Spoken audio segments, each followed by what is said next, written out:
Right, good morning. So I work for ESR, which is the Environmental Science and Research Institute. We're an accredited forensic laboratory, and we carry out forensic-related work for the police, including toxicology. So I've worked in our drugs and alcohol group for 14 years, and for the last 18 years I've been working in the toxicology group. So I've been analysing, reporting on and collating information on alcohol and other drug use by drivers for many years.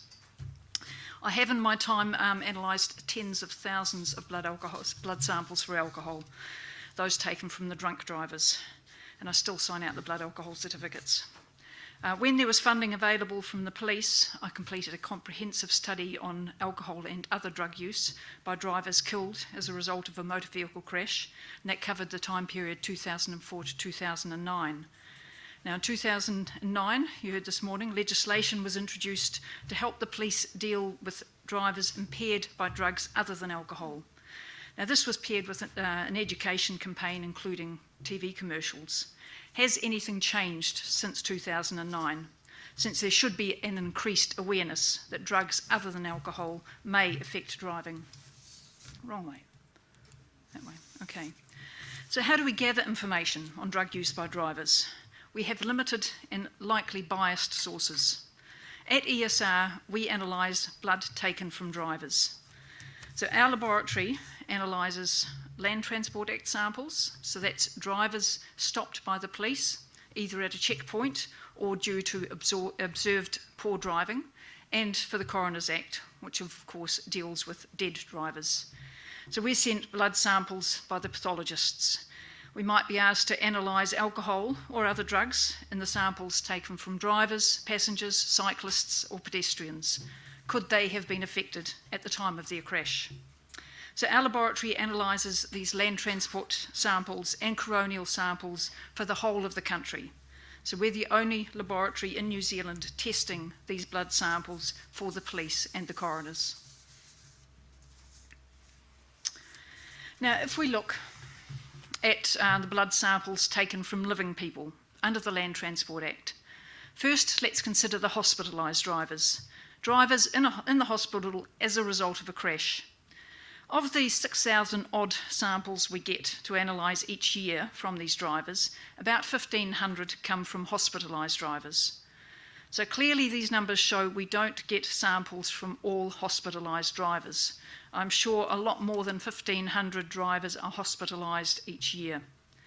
In 2010, we did a study for the Ministry of Transport, for Rachel McLaren's group. We were looking for drug use other than alcohol in hospitalised drivers who were actually at fault for their crash. And we found we only got blood samples from 11% of those with minor injuries and 42% of those hospitalised with serious injuries. This study is reported on a poster upstairs where we're having lunch.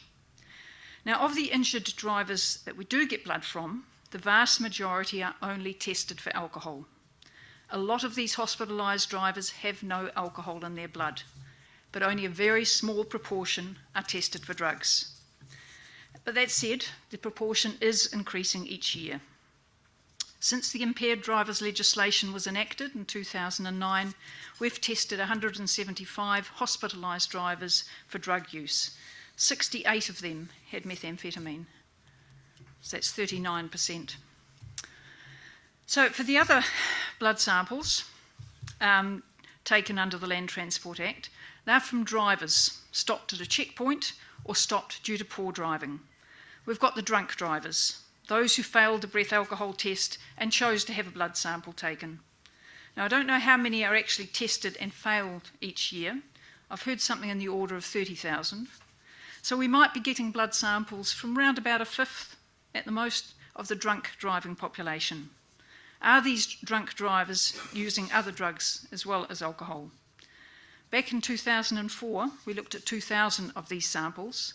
35% had used cannabis, 1% had used methamphetamine. Now, tomorrow you'll hear from Margaret Stevenson-Wright from the NZTA about some more recent analyses we've been doing on these drunk drivers. And then we've got the drivers who are stopped due to poor driving, who have not drunk alcohol, or if they had been drinking, their breath level was below the legal limit. These drivers are asked to undergo a compulsory impairment test. And if they can't complete that test satisfactorily, they're asked to provide a blood sample for testing. And because my time is even shorter than I thought it would be, I've got another poster upstairs that summarises the drugs we've found in these impaired drivers. So we're just going to deal briefly with the deceased drivers. So my numbers here won't match with our road toll. I've only included the drivers of cars, motorbikes, vans, and trucks, which I always think of as the big 18-wheeler heavy vehicle trucks, not the smaller ones. We've had the occasional moped, quad bike, go-kart or tractor. Basically drivers of motorised vehicles killed on a public road. So I don't include the ones on private land, on farm tracks, off-road tracks, and I haven't included the ones who've suffered a medical event and had a slow speed crash. So I haven't included cyclists, pedestrians and passengers who are also killed on the roads. And these are only the numbers that we actually get blood samples from. I suppose an example of that, 2013, I had crash report summaries from 186 drivers who fit my criteria, and we didn't get samples from 30 of these drivers. So we get about 84% of the drivers to analyse that are killed on our roads. Now, how have things changed? Have they changed at all since the introduction of impairment testing? And hopefully a greater awareness of the risks of drug use and driving. So I've got 2 5-year periods to compare. To start with, we're considering 200 less drivers in the more recent period, which is good. We have continued proof that females are much better driver than males. In the last 5 years, 80% of the driver deaths I've analysed have been male. There's an increased proportion of motorcyclists killed, but actually there's no change in the number of motorcyclists killed.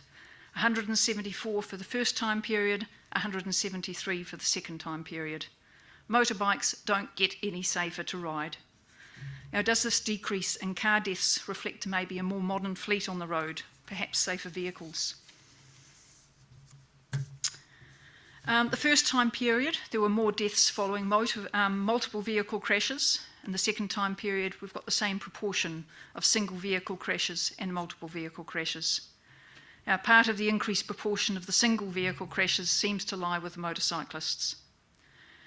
Now, when I was looking at these crashes over 2004-2009, I also looked at who was actually at fault for the crash.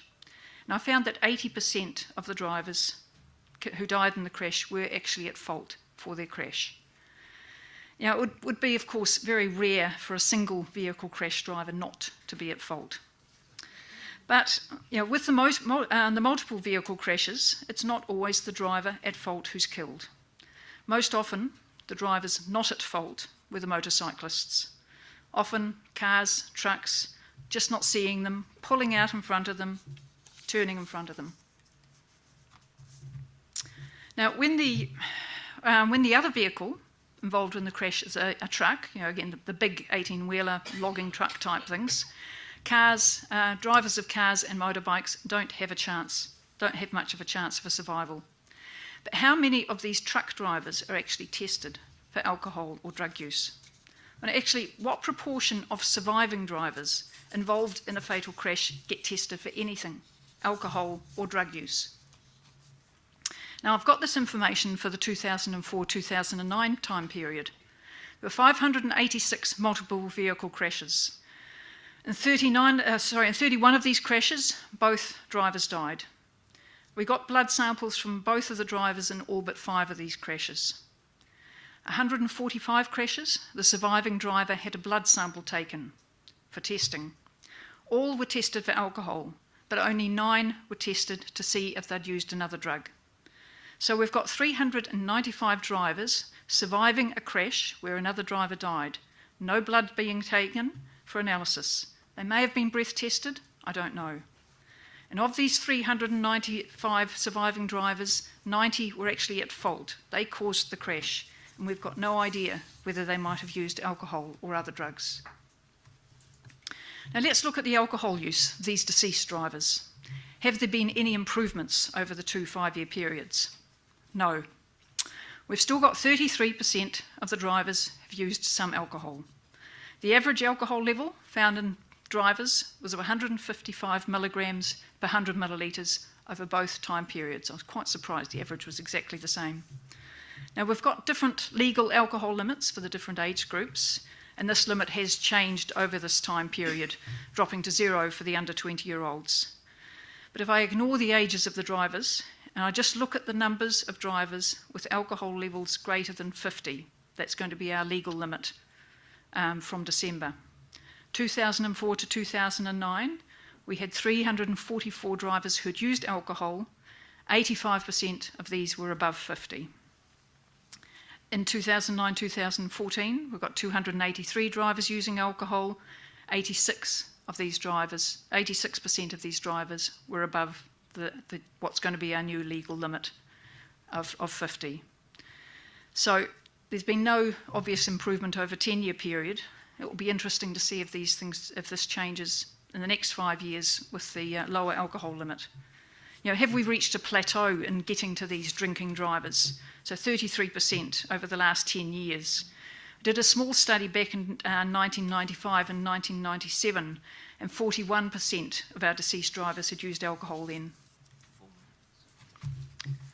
I'll be shorter than that, I hope. Right. Now, I would like to compare the two sets of 5 years for drug use, but I can't. A new Coroners Act came into being late 2008, and part of that act meant we could not carry out research on samples taken for the coroners. That's taken from deceased people without permission. So from this time, we could only analyse the samples we got from deceased drivers for drugs specifically requested by the pathologists or the coroners. So if the pathologist asked for alcohol only for a deceased driver, that was it. No more analysis.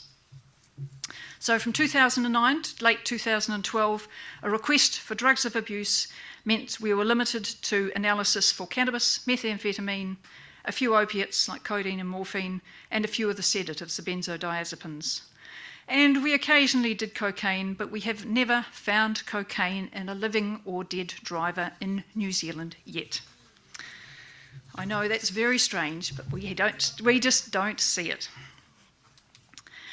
And it's only when we were asked, we looked for a full drug screen, we were allowed to analyse for the full range of potentially impairing drugs.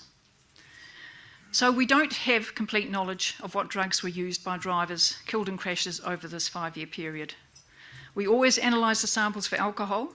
So with 17% of our cases, we were only allowed to test for alcohol.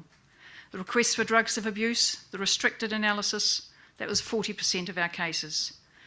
So although that restricted analysis covered a good majority of the illegal type drugs, the drugs abused, it didn't pick up the sort of the prescribed medication like methadone or zopiclone.